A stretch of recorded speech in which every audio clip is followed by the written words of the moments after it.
Hindi na napigilan ni Carmina Villarroel na maging emosyonal, nang magbigay siya ng mensahe sa 23rd birthday ng kanyang anak na si Mavi Legaspi nitong Sabado ika-6 ng Enero. Bukod kay Mavi, dahil nga kambal, 23rd birthday rin ni Cassie Legaspi, subalit mas emosyonal si Mina kay Mavi.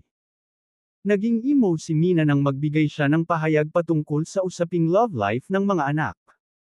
Matatandaang na-okray si Mavi dahil sa pagiging mama's boy daw kay Carmina. Aniya, boto raw siya sa sinumang liligaw sa anak o liligawan ng anak, subalit sana raw ay marespeto ang taong iyon.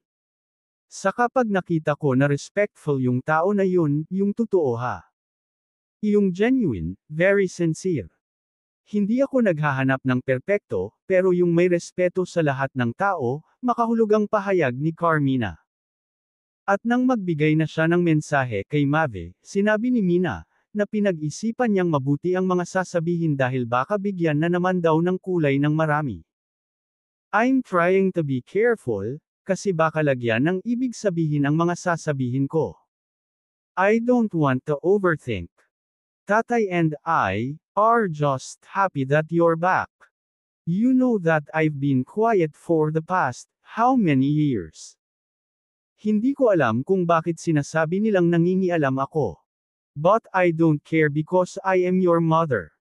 Kung nakialam ako, hindi mangyayari ito. So, it only means na hindi ako nakialam.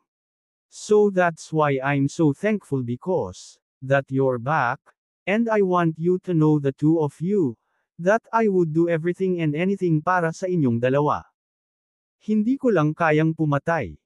But I would really defend you sa abot ng makakaya ko. Napaiyak na ng tuluyan ang mag-ina, dahil sa makabagbag damdaming litanya ni Carmina. Matatandaang noong 2023 ay wala pang kumpirmasyon mula kina Mavi at Kailin Alcantara, kung totoo ba ang tungkol sa hiwalayan nila. Bagamat wala pang kumpirmasyon, pinag-usapan naman ang tila parinigan sa social media nina Carmina at Kailin.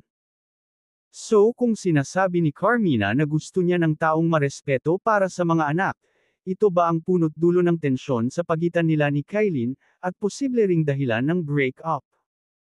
Although si Cassie, ay may mabuting espesyal na ugnayan, kay kapamilya singer-actor Darren Espanto, mukhang okay naman si Carmina sa binata. Samantala, wala pang tugon, reaksyon, o pahayag si Kailin Alcantara tungkol dito.